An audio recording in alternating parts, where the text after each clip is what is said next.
Nous sommes sur la base aérienne de Kayara, dans le nord-ouest du pays. Ce soir-là, la division d'Or se prépare à mener une opération terrestre. Ce corps d'élite, de lutte contre le terrorisme, est connu dans le monde entier pour avoir joué un rôle décisif dans la reprise de Mossoul à l'État islamique. Ils ont été formés par l'armée américaine.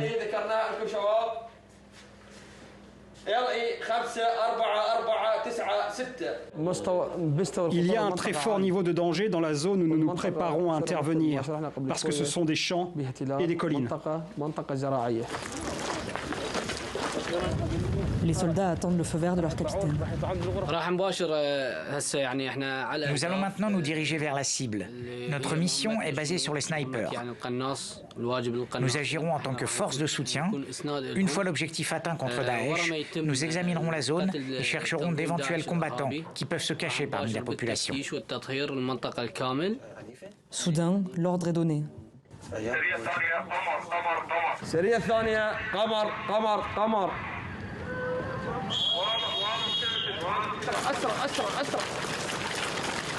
Des dizaines de soldats en véhicules blindés se mettent en route.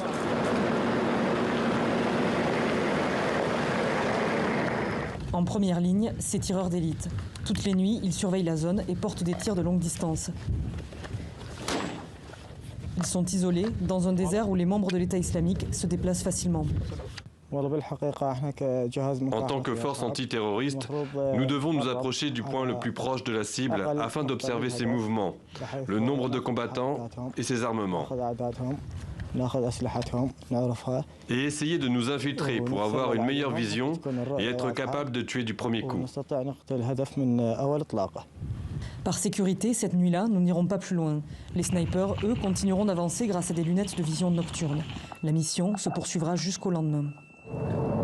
Hier soir, nos hommes ont pris leur position. Nous allons les rejoindre au poste de surveillance. Opération numéro 2, vous m'entendez? Je vous entends bien. Situation. La situation est bonne.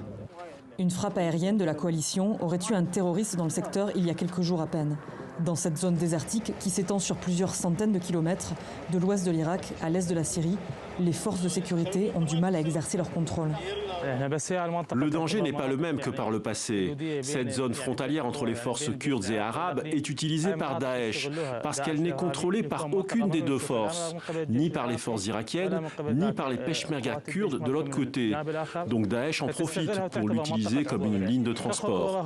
Nous ne la considérons pas comme très dangereuse, mais c'est une ligne stratégique pour eux, où ils perpétuent parfois des horreurs comme la pose d'engins explosifs improvisés ou même des meurtres. La coalition, dirigée par les Américains, compte retirer d'Irak toutes ses troupes combattantes d'ici à la fin de l'année. La dernière fois que les États-Unis ont quitté le terrain, l'État islamique avait proclamé son califat. C'était en 2014. Mais pour le commandant, impossible que le scénario se répète cette fois-ci. Nous n'ignorons pas l'aide apportée par les forces de la coalition qui ont effectué de nombreuses missions, en particulier grâce à leur soutien aérien. Nous espérons que nous sommes capables, en tant que force, comme vous le voyez, d'agir sans le soutien de la coalition. Nos forces sont capables de prendre leurs responsabilités. Nous avons l'armée de l'air irakienne, l'aviation irakienne. Nous devrions être en mesure d'assurer cette mission. Désormais, le rôle des forces de la coalition sera seulement de nous conseiller et nous soutenir.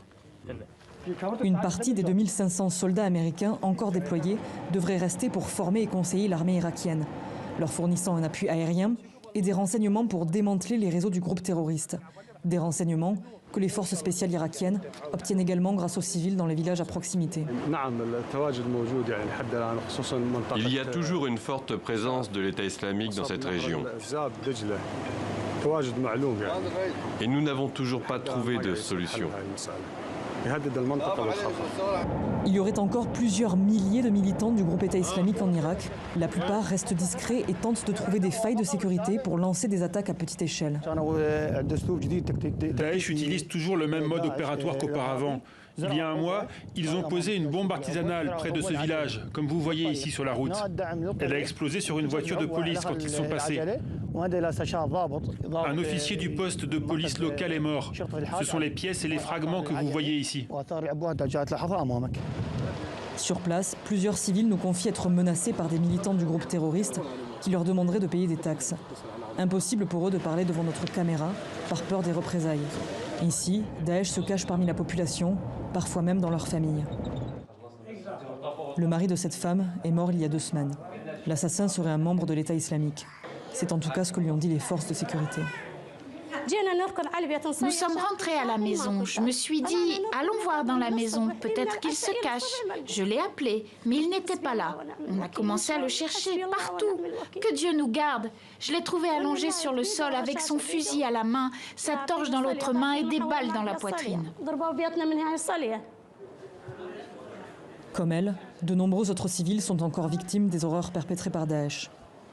Le service antiterroriste irakien affirme avoir arrêté plus de 400 militants et tué plus de 200 autres cette année au cours d'opérations militaires ou de raids nocturnes.